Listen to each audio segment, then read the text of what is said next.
সপ্তম শ্রেণীর কোষে দেখি 2.1 এক নম্বর অঙ্ক। 1 কিগ্রা চালের দাম 40 টাকা ও 1 কিগ্রা ডালের দাম 100 টাকা। চাল ও ডালের অনুপাত কত হিসাব করি। চাল ও ডালের অনুপাত হবে সমান 1 কিগ্রা চালের দাম 40 টাকা আছে ও 1 কিগ্রা ডালের অনুপাত 100 টাকা, অতএব 40:100। দুটো থেকেই একটি করে শূন্য বা কেটে যাবে, থাকবে 4:10। এটাকে আমরা যদি কাটাকুটি করি, 2 দুগুণে 4, 5 দুগুণে 10, অর্থাৎ 2:5। 2 নম্বর অঙ্ক। কোণ বিএসি কোণ এবিসি কোণ এসিবি সমান কত। একটি ত্রিভুজ রয়েছে, ত্রিভুজে বিএসি কোণ সমান 60 ডিগ্রি, এবিসি সমান 50 ডিগ্রি এবং এসিবি কোণ এসিবি সমান 70 ডিগ্রি আছে।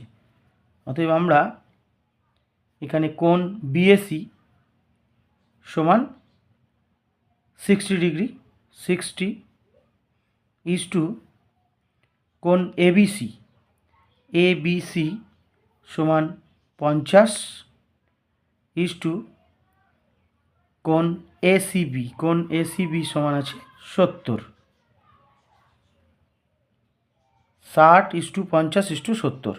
এটাকে আমরা ছোট করে নেব, কাটাকুটি করব। প্রথমে প্রত্যেকটার একটা করে শূন্য আছে, শূন্য বাদ যাবে, তাহলে 6:5:7 সমান এটাই উত্তর। অর্থাৎ কোণ বিএসি কোণ এবিসি কোণ এসিবি সমান 6:5:7।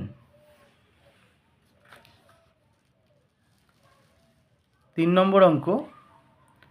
একটি পেন্সিলের দাম 3 টাকা ও একটি লজেন্সের দাম 50 পয়সা। একটি পেন্সিল ও একটি লজেন্সের দামের অনুপাত হিসাব করে লিখি। এখানে পেন্সিলের দাম টাকায় আছে, লজেন্সের দাম পয়সায়, সুতরাং আমরা দুটোকে সমজাতীয় রাশিতে পরিণত করে নেব। অর্থাৎ পেন্সিলের দাম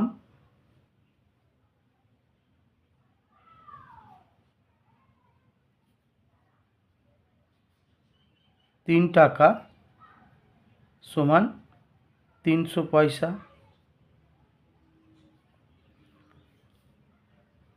আর লজেন্সের দাম পয়সাতে আছে, লজেন্সের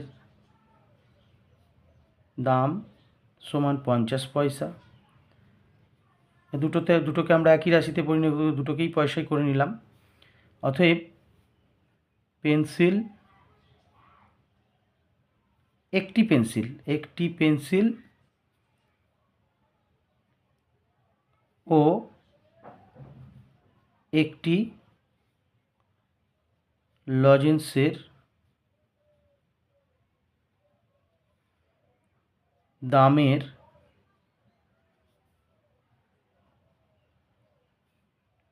অনুপাত সমান পেন্সিলের দাম 300 পয়সা, 300 লজেন্সের দাম 50 পয়সা। দুটোরই একটি করে শূন্য বাদ যাবে, তাহলে 30:5। কাটাকুটি যাবে 5 দিয়ে, 5×6 30, 5×1 5,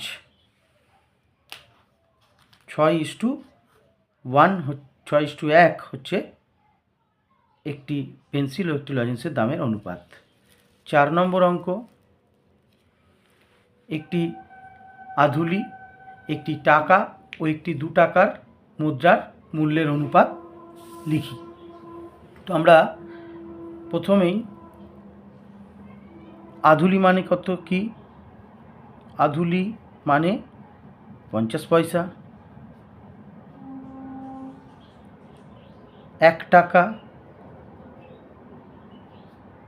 মানে 100 পয়সা। আর 2 টাকা মানে 200 পয়সা। সবগুলোকে পয়সা করে নিলাম। অতএব আধুলি ইজ টু 1 টাকা, 1 টাকা ইজ টু 2 টাকা,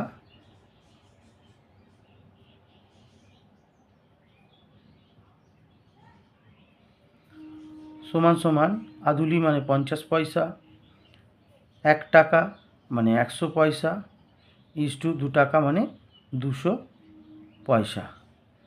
প্রত্যেকটার একটি করে শূন্য কমন আছে, একটা করে শূন্য বাদ, তাহলে 5:10 ইজ টু 20 সমান কাটাকুটি যাবে 5 দিয়ে, 5 একে 5, 5 দুয়ে 10,